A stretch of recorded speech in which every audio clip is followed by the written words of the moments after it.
Janie, you said 2015, you said 2017. Well, now all that separates this yacht from 2019 are some yellow buoys. You might see them just through between the sails there. It's a very, very short distance away, and that is the finish line, which Comanche is sailing towards to get her third line honours. It has been a thrilling finish here. Whilst it was very much a slow day yesterday, we did see today she came to a standstill a couple of times. The River Derwent, it can be quite a fickle place, hitting those dead pockets of air, something which many yachts do fear as they come into here, particularly if it's an afternoon finish, because that's when it really does die. But now, as you can see, Comanche is heading towards those yellow buoys, ready to make her third line honours. Again, as I said, it's very far away from that record race time we saw set in 2017, the 1 day, 9 hours, 15 minutes and 24 seconds. Very far away from that. It has been a much slower one, but it has been very interesting. The lead has changed hands a number of times over the past couple of days. But as you can see, it's Comanche who has really managed to get the wind under her sails and is in all her glory right now. This big, beautiful Supermaxi yacht cruising towards that finish line there. As you can see, this will definitely be a very sweet finish for Jim Cooney and Samantha Grant. They've also got their daughter, their son on board, an ex-rugby player, as well as much of the crew that we did see in their 2014 and 2015 campaign. And as we see them make it across the finish line there, look at the crew getting up, having a look. Oh, there you go. There's the siren. Fantastic finish for Comanche. Just gone as well. Yeah, and they They're did see, all the thing is, shaking yeah, hands. and Andrew, the thing is, they didn't have the opportunity to have this last time. As they hug each other and they'll jump around, no doubt, for the next 24 hours. They didn't get this. It was a bit like a cold sandwich in a way, because Wild Oats finished first. But here it is, Comanche finishing line honours winner of the Sydney to Hobart of 2019. They're all very, very happy. Very little sleep for any of the people on this boat. Just a remarkable moment for this team, this family, the Cooney family, after 2017. The protest this time, well, no protest. They've won it on their own. That's right. You can see lots of hugs there, lots of smiles. And I would tell you what we just saw before, a lot of people sitting there watching. So as they come in, there will certainly be a lot of celebrating. It was a near perfect start, wasn't it, Tim, on Boxing Day as they left Sydney Harbor. We had the light northeasterly, and there it is there, just beautiful conditions as they roll into Constitution Dock. Yeah, Andrea, it must be quite a moment for you. Absolutely. I mean, you can see history going down before our eyes at the moment. There's definitely lots of smiles, lots of hugs. As you said, very different to that 2017 win when they had that protest and claimed the win back off Wild Oats 11 after that near collision we'd seen at the start of that race. This time it's a very different situation. They can finally embrace all the glory that is in this victory. We did see when they were coming to that standstill a couple of times just before they got to the finish line, it was some very nervous looking faces. They were very, very anxious. Obviously, it had been a long couple of days for everyone on board, but you can see a few people sitting over the edge as we came towards this finish line. They had jolly good smiles on their faces, and now they've crossed the finish line. They're still hugging there in the background. It's definitely a very sweet victory. Theirs to have finally as they cross and take that third line honours for Comanche. It has changed so much. This is the 75th Sydney to Hobart, and over the course of that 3/4 of a century, this race has just found its space right around the world. And there are the big wave. The Cooney family, synonymous with the Sydney to Hobart, and there's been some rich battles, not only that one with Wild Oats 11 a couple of years ago, but yeah, it's a science, it's sport at the top level when you get to a race like this. And where are we with the boats just behind it? So Comanche has line honours now, and no one is going to take that away from this beautiful yacht. Look, InfoTrack is looking like it'll come in second place. It's still a number of nautical miles behind. As we were saying before, it wasn't unheard of that they could come back and claim this, but it clearly wasn't going to be theirs to win today. We then also have Blackjack, Wild Oats 11 and Scallywag in 5th place. Now, we did see yesterday Scallywag did hold the lead for much of the day. The Hong Kong-owned Supermaxi had nudged ahead of Comanche early yesterday morning, and it had really sort of started to pick up some pace as we saw Comanche go further and further wider out as it hoped to take that northeasterly wind, and that is exactly what it did end up catching, which saw it surge back into the lead around 5 o'clock yesterday afternoon. So Scallywag, well, it had always sort of been a bit of a bridesmaid, never a bride. Had gotten third, had gotten second, and it was hoping for the win this time, but that obviously wasn't to be the case for it. But it was interesting to see the strategies that were behind it and the way that it did perform this time. I think it was a bit of a surprise for most people to see the way that it had taken the lead and held on to it for such a period of time yesterday. But there we go. We can see Jim Cooney there give you a bit of a wave to some of the media boats. Very happy there for him. Such a great result for the Cooney family, absolutely. Absolutely indeed, Andrew. Yes, I was talking to you yesterday here on Sky, and as you mentioned, they were neck and neck on Friday morning against Scallywag. So well deserved, and certainly third line honours for the 75th annual Sydney to Hobart yacht race. People in Hobart there just cannot wait to celebrate over the next few days. Beautiful conditions there, and what a wonderful finish. There we go. Look at that wave there. Nice wave to the crowd. Beautiful finish. Great result for the Cooney family. And I tell you what, you only have to look at the amount of traffic in terms of boats that are around here to watch this yacht cross the finish line to see the sort of traffic and welcome they'll get once they land back on dock.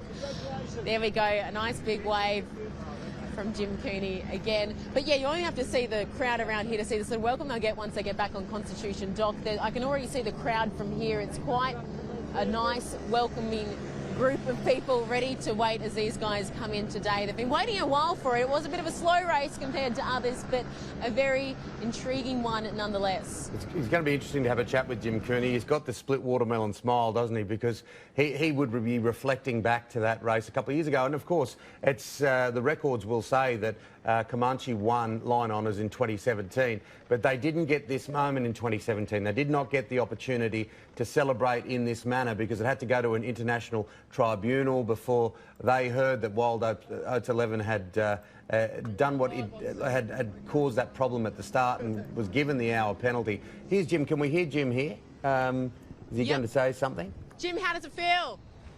Well, there was 3 races in one. We had to start the race 3 times and then catch up and then start again. But we got there. We proved that this boat can do all sorts of conditions, and this cruise has been fantastic. Incredible experience. Very stressful the last half hour, but greatly relieved now. Did you ever have any doubt, Jim?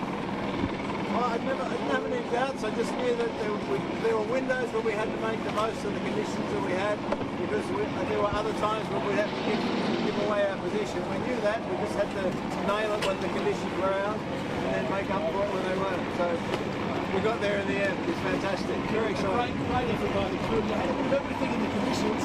We had everything, yeah. It was very peaceful across Bass Straits. Not normally like that, but it was very pleasant. Way to wake up this morning, and then a nice run down the coast. So we had a whole mix of conditions. Lots and lots of sail changes, and guys were up for pretty much all night. So we're all a bit exhausted now, but that's what it took. It took that sort of effort. Keep us all on our toes and keep the boat moving. Jim, how tough was it? Did you have any dramas on the way down? No serious dramas. There's no breakages, nothing lost, nothing really went wrong. Early this morning, just coming past Tasman Island, we had something caught on one of the rudders. We just had to slow down and clear that, but that was a pretty minor mishap really. Everything else went like clockwork. How much did you see of the other Supermaxis on the way down? Did you see them a lot? Oh, we didn't see that much of them. After the first hour or so, when we just put the foot down and gas coming down the coast, and then as they got smaller and smaller, we didn't see them again. Saw them on the plotter and everybody knew where we all were. And then we were bunching up again as we got to the end of the transition. And that was a Hail Mary moment. It's all going to start again. We have to go through the whole thing again, get it established the lead, and then get ready for this river. Oh, what a wonderful experience. I mean, this is why we do it, because we do it all together, and to have Samantha and James on board today was just absolutely wonderful. 75th Sydney to Hobart, line honours victory with the wife and children on board. It's pretty sweet. Hey Jim, compared to 2017, it must be a pretty good victory to be able to know that once you cross the finish line, it was yours to have. It's great not to have to go to the room, that's for sure. But I still stand by the 2017 victory. We were the first legal boat across the line, so I'm still proud of that victory. But today was being such a big event is especially sweet, I guess. Bet you're pleased to see Wild Oats back in the pack a little bit too. So I missed that. Bet you're pleased to see Wild Oats back in the pack this time a bit too. Oh, Wild Oats is a great boat. We like those guys. And until I bought this, Wild Oats was my favourite boat. So what can I say? Jim, you put some up the mast there towards the end. Was that just a spot for wind? Yeah, just looking for wind because it was very hard to tell. What was on the surface was different to what was up in the mast. So looking at the surface wasn't the whole story. We might have had to have someone up there feeling it as well. When you came to those standstills, how nervous were you? It's never nice to be stuck in the River Derwent. Well, very nervous. And then I heard, hearing the radio calls of the guys reporting in as they were coming up the river. And then info track was at the mouth of the river while we were stood still. Turned around and I saw them there, and it was just replaying last year over and over again. Finally, Jim, what are you going to do once you hit the dock? Sorry. What are you going to do once you hit the dock? Well, I've got the rest of my family are over there waiting, and I'm sure there'll be something cold to drink. But it'll be a big celebration tonight with the whole gang. Really looking forward to that. Congratulations, Jim. Thank you very much. Thanks, Jim. Well done. Congratulations. Speaking to Jim Cooney, and he mentioned there, look, obviously he needs to stand by what he did in 2017 because it was he that made the protest, but they did not get the opportunity to celebrate on the boat like they did just a few minutes ago. Him, his family, his whole crew. And as we stay on these pictures in Hobart, we bring in our meteorologist, Rob Sharp, because, Rob, it is a beautiful day, 29 degrees in Hobart. There's going to be boats coming in over the next few days. What sort of conditions are we looking at up and down the Bass Strait? Yeah, so for the rest of today, winds are going to remain fairly calm through this morning, as we've been seeing at Constitution Dock with these pictures. Not much wind around, but it will pick up around mid this afternoon when there's going to be a weak southerly pushing through. So that will mean that it'll be a fast run through the Derwent, but for any boats still running down the east coast of Tasmania, it might slow their progression just a little bit. Because we had a really nice, gentle start, didn't we, in Sydney, those nor'easters. We've certainly seen a lot worse in other years. Of course, much worse, of course. 75 years worth. Yeah, especially back in 1998, of course. But we did see some fairly strong winds that helped the boats run down the coastline late on the first day, on Boxing Day, for the Illawarra coastline, for instance. And then the winds picked up again late yesterday and overnight, and then it really calmed down early this morning. And as we just heard from Jim Cooney, the skipper, it was peaceful around the Bass Strait. And, yeah, he mentioned that there was 3 races in one. Yeah, they're rare to get. They're rare moments to get calm conditions in the Bass Strait, and on those bigger boats, obviously, even when it does get a little bit hairy, it's nothing quite like being on a boat with 5 people on it. But let's get back to Andrea for a moment or two. Andrea, great work there, having a chat with Jim Cooney. You could see the smile, you could see the joy in him and in his voice.